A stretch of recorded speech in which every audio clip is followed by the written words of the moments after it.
Hello बच्चों, फिर से स्वागत है आपका एक नई वीडियो के साथ। मैं आपका गणित टीचर अभिषेक शुक्ला। ठीक है, आज देखिए हमने कल प्रश्न क्रमांक 1 हल कर लिया था। आज हमें प्रश्न क्रमांक 2 हल करना है। सीधे आपके सामने प्रश्न क्रमांक 2 की बात करेंगे। पहला प्रश्न है भाज्य बराबर डैश गुणा भागफल प्लस शेषफल। ठीक है, खैर ये तो आपने बहुत ज़्यादा पढ़ा होगा, बचपन से पढ़ते आ रहे हैं। होता क्या है, जैसे हम भाग करते हैं तो हमने ऐसे भाग किया है। जैसे मान लीजिए ये 7 है ना, ये 3, तो जो यहाँ पे जैसे 3 दूनी 6, तो इसे हम बोलते हैं भागफल। क्या बोलते हैं इसे? भागफल, है ना। इसे बोलते हैं भाज्य, से बोलते हैं भाजक, और यहाँ आता है शेषफल। तो फिर हमसे ये भी कहा गया था ना कि भाग की जांच कैसे करेंगे, तो वहाँ पे होता है भाज्य बराबर भाजक। यहाँ पे क्या आएगा, जो डैश है ना, डैश में क्या आएगा, डैश में आपका आएगा भाजक। ठीक है, सवाल में अपन ने पढ़ा है, ये बहुत अच्छे से हम जानते हैं इसके बारे में। ठीक है, क्योंकि जैसे बचपन में हम भाग करते थे तो कुछ इस प्रकार से भाग हम किया करते थे। ठीक है, ये थोड़ा सा बता दूं मैं। हाँ देखिए, ये जैसे हमने भाग किया, यहाँ पे 7 लिखा, और ये आपका आ गया जैसे 3, तो 3 दूनी 6, एक आता था ना, इससे हम बोलते हैं भागफल। क्या बोलते हैं? भागफल। ये हमारा भागफल हुआ करता था। इससे बोलते हैं हम शेषफल, और इसे हम बोलते थे भाज्य, और इसे हम बोलते थे भाजक। तो जो हमारा नियम बनता था वो था भाज्य बराबर, यानी कभी चेक करना है भाग सही है गलत है, तो जो भाज्य है ना, ये बराबर आना चाहिए इस भाजक और भागफल के, इस भाजक और भागफल के गुणा के, और प्लस शेषफल के। ठीक है, तो यहाँ पे क्या आएगा आपका, भाज्य बराबर भाजक गुणा भागफल प्लस शेषफल। आगे चलेंगे तो देखिए, आगे है घात 2 के किसी बहुपद के अधिकतम डैश शून्य हो सकते हैं। देखिए, यदि घात 2 का है, और एक सवाल आपसे पूछ सकता है घात 3 का, दो प्रकार के सवाल बनते हैं यहाँ से। अधिकतम यदि घात 2 है तो कितने शून्य होंगे, और घात 3 है तो कितने शून्य होंगे। तो इसका बड़ा संभव उत्तर है, यदि आपकी अधिकतम घात 2 है तो शून्य भी आपके 2 होते हैं, और घात 3 है तो उसके शून्य 3 होते हैं। ठीक है, ये आप दोनों कर लीजिए, क्योंकि महत्वपूर्ण ये दोनों हैं, ये भी इम्पोर्टेंट है और ये भी इम्पोर्टेंट है। ठीक, तो जहाँ तक शायद स्क्रीनशॉट भी आएगा, तो ये मैंने स्क्रीनशॉट ले लिया इसका। हाँ, आप लोग अपने पास रख लें, बाद में मैं आपको सेंड कर दूंगा। इसके बाद चलते हैं अगले प्रश्न में। द्विघात समीकरण a x square plus b x plus c बराबर 0 के व्यक्त कर का सूत्र डी बराबर। तो डी बराबर क्या होता है? ठीक है, डी बराबर तो बहुत पढ़ा होगा आप लोगों ने। तो डी बराबर होता है, डी बराबर होता है आपका, डी बराबर जिसे हम बोलते हैं विभक्त कर, डी बराबर बी स्क्वायर माइनस 4ac। ये होता है आपके विभक्त कर का सूत्र। ठीक है, क्या बोलते हैं इसे? इसे हम बोलते हैं विभक्त कर, विभक्त कर। ठीक, चलिए आगे अगले क्वेश्चन चलते हैं। अगला क्वेश्चन हमारा, समांतर श्रेणी ए प्लस डी, ए प्लस 2d, ए प्लस 3d डैश डैश का एनवा पद। तो किसी भी श्रेणी के एनवा पद ज्ञात करने का सूत्र क्या था? ए एन बराबर ए प्लस एन माइनस 1d, है ना। ये इस तरीके से हम किसी भी समांतर श्रेणी का एनवा पद निकाल लेते थे।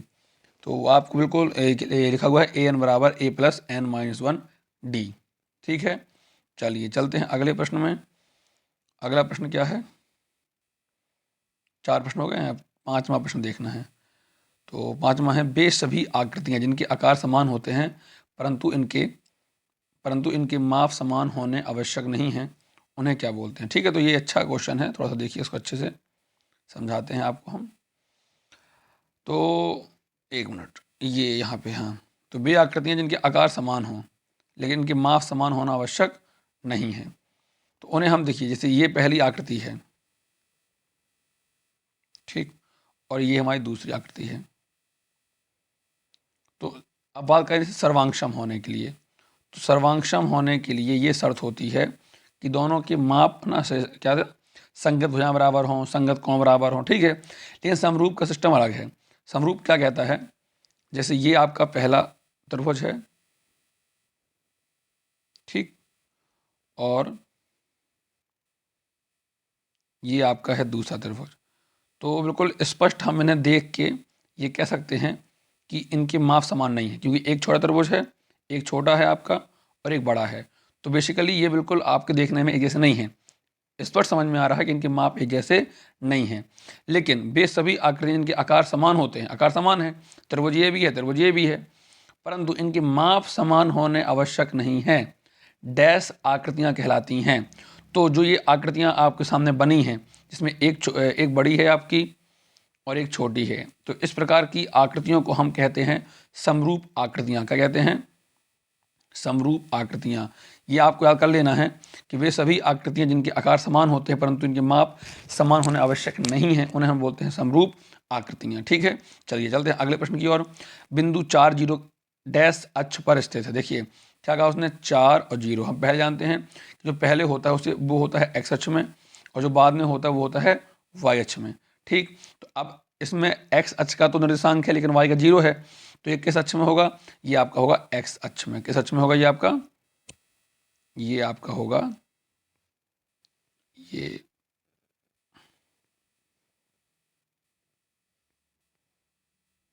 ये होगा आपका एक्स अक्ष में। किस अक्ष में होना है इसको? एक्स अक्ष में। ठीक है, चलिए देखते हैं आगे, एक्स अक्ष में। चलिए अब चलते हैं अगले प्रश्न में। वृत्त की एक छेदक रेखा वृत्त को डैश बिंदुओं पर प्रतिच्छेद करती है। तो बात करें जी इसके उत्तर की, बात करते हैं जी इसके उत्तर की। तो वृत्त की छेदक रेखा वृत्त को डैश बिंदुओं पर प्रतिच्छेद करती है। ये आपको मैं खुद करके दिखाता हूँ। 3 कंडीशन होती हैं, आपने पढ़ी होंगी, कि जैसे ये रहा पहला वृत्त, ठीक है, और एक रेखा आती है और ऐसे इसको छू के निकल जाती है, और ये रही दूसरी कंडीशन, दूसरा वृत्त, एक इसको ऐसे छू के निकल जाती है। तो जो रेखा मान लो इसका नाम है पी क्यू, इसका नाम मान लेते हैं ए और बी, तो इसने क्या किया है, इस सर्कल को छुआ है और निकल गई, तो इसे हम बोलते हैं स्पर्श रेखा। क्या बोलते हैं? स्पर्श रेखा। जो आप ना जो जो मतलब लाइन सेगमेंट रेखाखंड वृत्त को हल्का छुए और निकल जाए, तो उसे हम बोलते हैं स्पर्श रेखा। क्या बोलते हैं? स्पर्श रेखा। जबकि आकृति जो दूसरी है उसमें क्या है कि एक लाइन जो ये ए बी है, इसने वृत्त को बिल्कुल बीच से ना ऐसे छेद दिया है, तो इसे हम बोलेंगे छेदक रेखा। क्या बोलेंगे? छेदक रेखा। अब आप खुद देख पा रहे होगे कि कितने बिंदु पे से छेदा है। देखिए दिखाते हैं आपको, ये एक मिनट रुकिए, जो स्टार्टिंग में डायग्राम था वो ऐसा कुछ था। अब ये 2 बिंदुओं पर इसने छेदा है। देखो कितने बिंदु पर, एक बिंदु यहाँ पे काटा इसने और एक यहाँ पे काटा है, इसके अलावा कहीं काटा नहीं है ना। तो अब बताइए कि वृत्त की छेदक रेखा वृत्त को डैश बिंदुओं पर प्रतिच्छेद करते, तो क्या बोलोगे आप? 2 बिंदुओं पर। जैसे ये वृत्त है, ये है आपकी छेदक, तो एक इसने यहाँ पे छू दिया, काट दिया, और एक यहाँ पे काट दिया, तो यहाँ क्या आएगा? 2 बिंदुओं पर प्रतिच्छेद करती है। ठीक है, तो आज हमने ये 7 प्रश्न हल कर लिए। अब कल हम देखेंगे अगले, ठीक है, क्योंकि रोज एक प्रश्न कराऊंगा मैं आपको। जैसे अब मैं आपको कल कराऊंगा सही जोड़ी बनाना, और आप चाहते हैं कि सही जोड़ी में आपकी सहभागिता हो, इसके लिए आप जो चैप्टर 8 है, चैप्टर 8 के जो फॉर्मूले हैं उन्हें पढ़ के आइए, तो आपको भी मजा आएगा इन सवालों को हल करने में। ठीक है, फिर मिलते हैं कल एक अगली वीडियो के साथ। चलिए, जय हिंद।